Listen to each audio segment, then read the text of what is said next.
Mudanças na Previdência Social no Brasil estão de novo em discussão. Este é o tema do Via Justiça de hoje. Nossos convidados, o juiz Ivanir César Ireno Júnior, da Justiça Federal de Minas Gerais, e o advogado Arnaldo Oliveira Júnior, diretor do Instituto dos Advogados de Minas Gerais. Numa parceria da TV Assembleia com a Magis, a Associação dos Magistrados Mineiros, o Via Justiça está começando.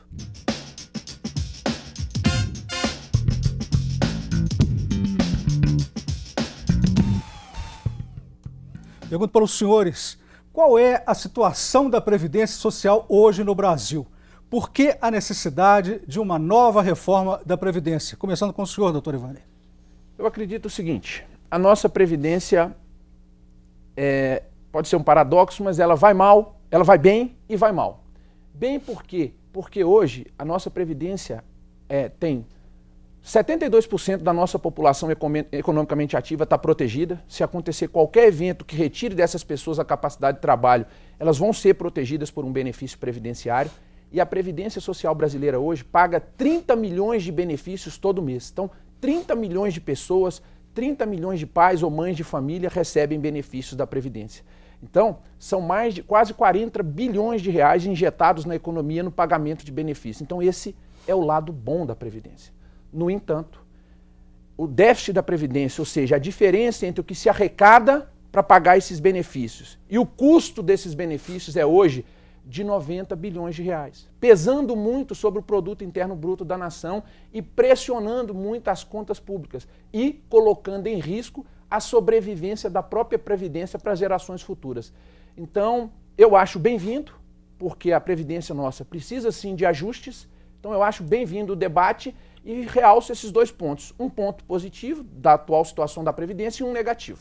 Doutor Arnaldo, por que a Previdência no Brasil chegou a essa situação deficitária? Nós temos hoje uma realidade que precisa ser constatada a cada momento. A ideia de que a mudança no comportamento social, mudança no comportamento e no estilo de prestação de serviço, de labor dedicado pela população. E ainda nós temos uma evolução no que tange a sobrevida da população brasileira. Isso gera, consequentemente, despesa, carrega o sistema e necessita de adaptações conforme a própria evolução da sociedade. Doutor Ivanir, por quantas reformas o Brasil já passou? Reformas da Previdência? A Previdência no nosso país começou em 1923 e de lá para cá nós já passamos por várias reformas. Não devemos assustar, porque como o doutor Arnaldo falou, a própria mudança da sociedade exige adaptações da Previdência Social. Então, recentemente, depois da Constituição de 88, nós passamos por uma grande mudança em 91, com a Lei 8.213, e depois a outra significativa mudança em 98, com a Emenda 20, que foi necessário acabar com a aposentadoria proporcional já voltada para as questões de custo. A Emenda 41, de 2003, também gerou uma outra reforma e, recentemente, ano passado, como é do conhecimento de todos, já atacando o problema do déficit, principalmente das pensões por morte, foi necessária uma outra reforma. Eu acho que o ideal, Carlos, é que a gente fizesse uma discussão profunda, governo, a sociedade civil, para que a gente achasse um modelo ideal e fizesse uma reforma definitiva que garantisse a sustentabilidade para o futuro. E o tema reforma da Previdência está na boca do povo. O Via Justiça foi às ruas de Belo Horizonte ouvir a opinião das pessoas sobre o assunto. Não faltaram críticas aos serviços prestados hoje e sobre as mudanças propostas pelo governo. Vamos ver. Ruim, péssimo. Por tudo. O salário está péssimo. Você vai na Previdência, é uma droga para nos atender também, né? A falta de atendimento, de respeito. Eu iria aposentar daqui a uns 10 anos e agora eu tenho dúvidas se eu vou aposentar, não sei com quantos anos mais e tal, porque essa mudança aí para mim só veio prejudicar. Certamente eles vão fazer uma reforma previdenciária, vão aumentar gradativamente o tempo de aposentadoria, a idade, e tem que equiparar homem e mulher, porque hoje mulher e homem está tudo igual, né? Hoje você paga uma tabela que você não sabe se amanhã vai existir mais. E a maioria hoje não está aposentado. A idade está só aumentando, né? Vai chegar uma época que a gente não consegue mais aposentar. Esse negócio de fundo rural, eles nunca contribuíram com o INSS e recebem. Então querem fazer as coisas com o dinheiro dos outros. Se eu ia aposentar com 6 anos, daqui a 6 anos, agora tem que esperar mais uns 10 anos, 15 anos. Tinha que cortar esse negócio, né? Voltar o que era antes, os 35 anos, por tempo de serviço. Eu aposentei ainda sob o regime antigo. O regime novo, nós temos que aguardar mais alguns anos para ver os benefícios ou os malefícios que essa mudança trouxe. Eu acho mais vantajoso fazer uma previdência privada. Eu, por exemplo, além do que eu já ganho, eu tenho um CNPJ, eu pago desde os meus 18 anos. Porque viver de aposentadoria só com o salário que você ganha no Brasil, você vai passar dificuldade futuramente, entendeu? Gostaria de ouvir a opinião dos senhores sobre a fala popular. Doutor Arnaldo. Você percebe um comportamento da população que é até curioso. Num primeiro momento, as pessoas têm uma resistência muito grande no que se refere à contribuição. As pessoas, às vezes, reclamam do valor da contribuição, do tempo que tem que contribuir.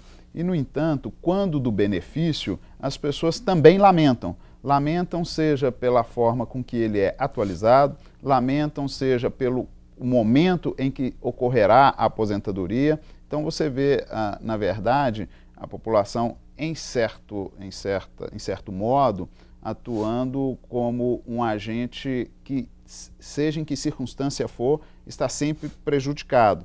E uma questão importante levantada por uma transuente é justamente o fato da previdência rural, né? Como isso pode sobrecarregar todo o sistema, e previdência social não tem jeito, é matemática. A gente precisa de contribuição para poder gerar benefício. Uma coisa não funciona sem a outra. O que mais chamou a atenção do senhor na fala popular, doutor Ivanir? Bom, nós temos que... É claro que a previdência é um assunto muito sensível para a população. Todo mundo pensa no seu futuro, na sua velhice, mas nós temos que analisar a previdência olhando os outros países também. Países mais ricos, países mais pobres e países na mesma situação econômica do Brasil.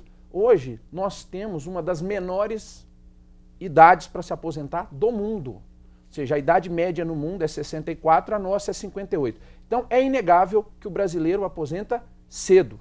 Então, a gente precisa ajustar esses números, seja de contribuição, de arrecadação, seja de benefício, à nova realidade brasileira. A questão também da Previdência Rural me chamou a atenção, porque é uma previdência hoje que gera um déficit de 90 bilhões de reais anual no cômputo da Previdência, ou seja, a Previdência Urbana é superavitária, a rural é deficitária, e isso pesa muito nas contas. E esse medo da população é normal, mas é o debate, é o esclarecimento que mostra que nós podemos construir um sistema previdenciário sólido para o futuro. O governo propõe 7 temas para a reforma do sistema de aposentadorias. O primeiro tema é a demografia e idade média das aposentadorias. O senhor mesmo falou que a idade média aqui no Brasil é 58, no mundo 64, né? Mas o brasileiro, a perspectiva de vida, não seria certo esse número 58 do que colocar 64? Carlos, percebam bem, a aposentadoria, a idade para aposentar no Brasil está muito aquém dos outros países do mundo e a nossa expectativa de vida está quase semelhante. Percebam bem, em 1980, a expectativa de vida do brasileiro em 1980, 62 anos. Hoje, em 2015, é 75 anos. A expectativa de vida nos países ricos do mundo é 76, 77, a média. Ou seja, nós temos quase a mesma expectativa de vida desses países e estamos aposentando muito mais cedo. Não direndo que nós estamos dizendo essa 75 é média. Os homens têm uma expectativa de vida média de 71 e as mulheres de 78 anos. Ou seja, então, esse aspecto é um aspecto talvez de desinformação, porque a nossa expectativa de vida é muito semelhante às dos melhores países do mundo e nós aposentamos muito mais cedo do que nesses países. O Via Justiça faz agora um rápido intervalo e voltamos em instantes.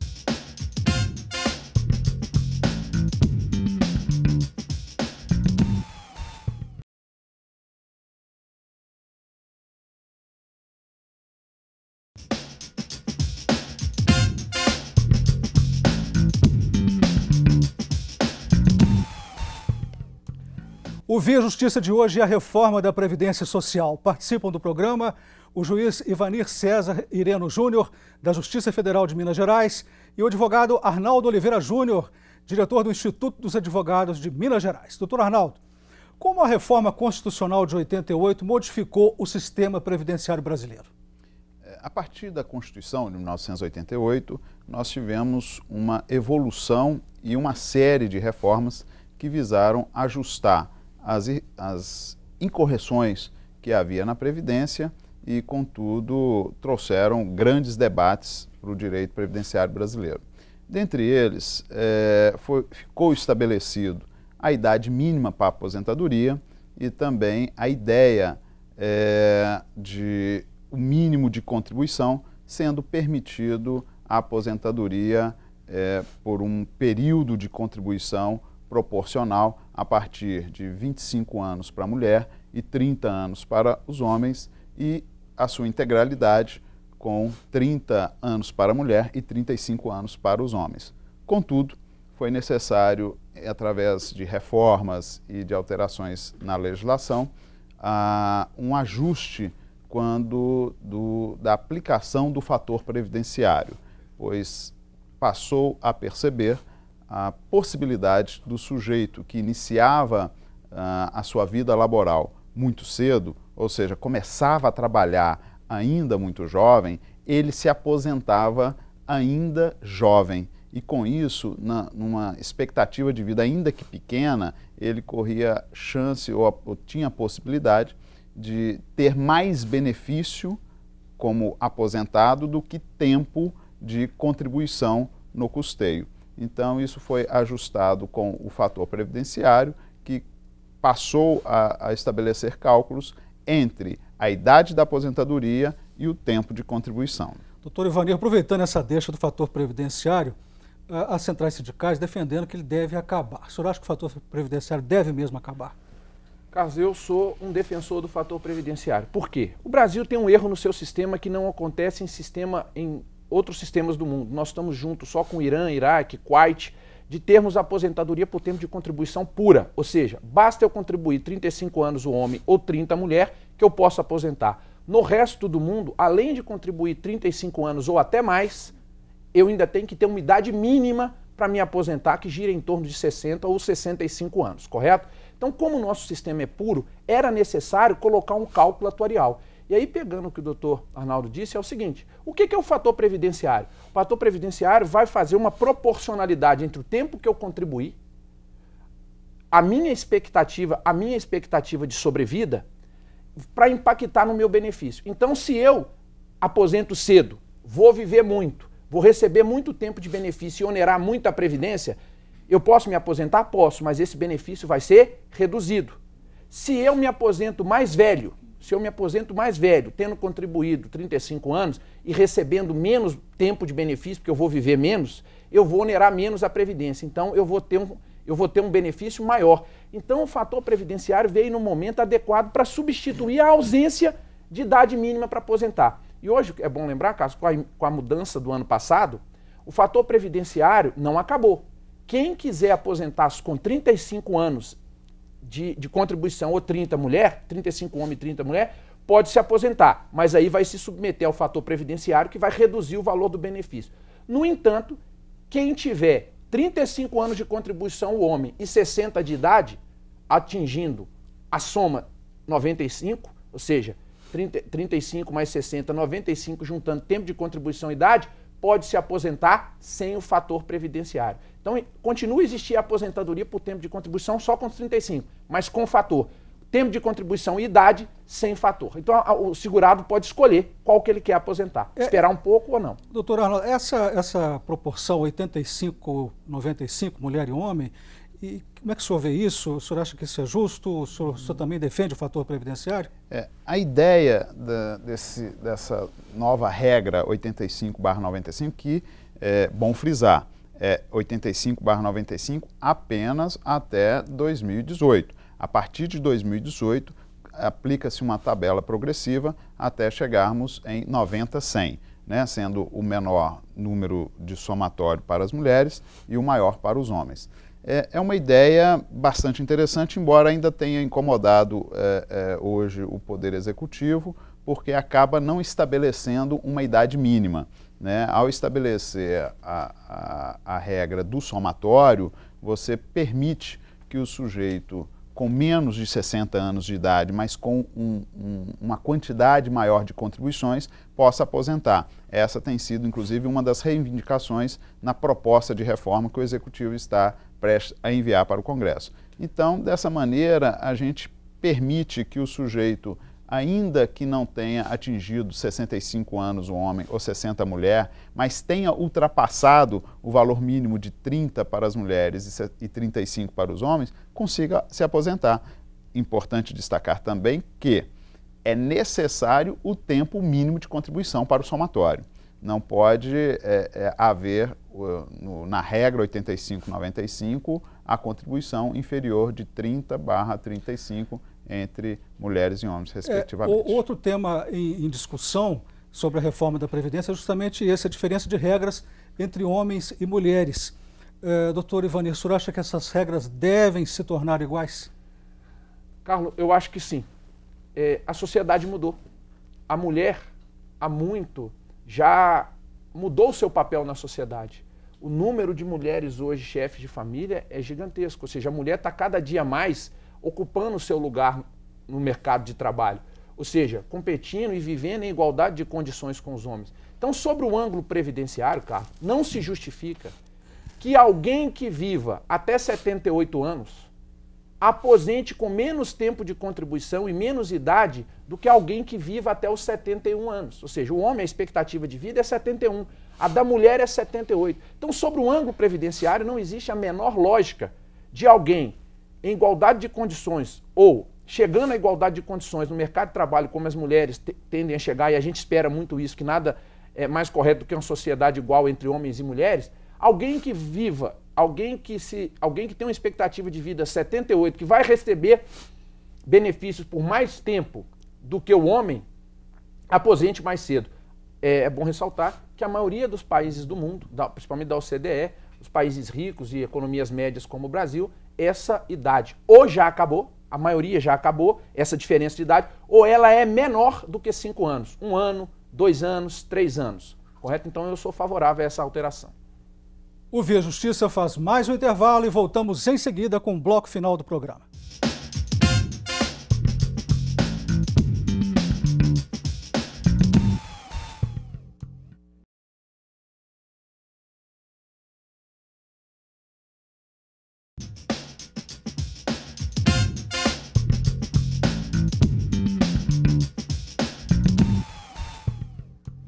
O Via Justiça e as discussões sobre a reforma da Previdência no Brasil. Participando do programa, o juiz Ivanir César Ireno Júnior, da Justiça Federal de Minas Gerais, e o advogado Arnaldo Oliveira Júnior, diretor do Instituto dos Advogados de Minas Gerais. Doutor Arnaldo, vamos abrir logo outro item em discussão em relação às pensões por morte no Brasil. Quantos são hoje? Hoje, na verdade, nós acabamos de ter mais uma mudança e uma reforma nessa parte da Previdência, que justamente veio com o objetivo de pacificar ou de trazer uma ideia maior de justiça no que diz respeito à pensão por morte. Uma das principais mudanças se refere à ideia do cônjuge, né, passando a preencher requisitos, seja de comprovação daquela união, seja união estável, união homoafetiva ou mesmo o matrimônio, né, um tempo mínimo e necessário para o recebimento da pensão por morte e ainda analisado com a expectativa de vida deste cônjuge, podendo ser oferido a ideia deste cônjuge ainda poder atuar no mercado de trabalho. Então, quanto mais expectativa de vida e perspectiva laboral tiver o cônjuge, menos pensão ele recebe, né? Quanto menor for a expectativa de vida e maior tempo de matrimônio ou de união, passa esse cônjuge a poder receber não só por mais tempo, assim como a integralidade dessa pensão por morte. E um outro tema em discussão é a convergência dos sistemas previdenciários. O senhor fala sobre essa convergência, se o sistema se tornaria ideal com essa convergência. Sim, nós temos três regimes de previdência. O regime geral de previdência social dos trabalhadores da iniciativa privada, o INSS. Nós temos o regime próprio de previdência dos servidores públicos titulares de carga efetiva e temos o regime de previdência privado, quem quer fazer um fundo de pensão, uma previdência num banco para garantir uma renda melhor no futuro. Dos anos para cá, Carlos, a ideia, eu defendo essa ideia, que os regimes converjam sim, que os regimes se aproximem o máximo possível e que no futuro nós tenhamos só um regime. Porque não justifica tratar diferentemente o trabalhador da iniciativa privada e o servidor público.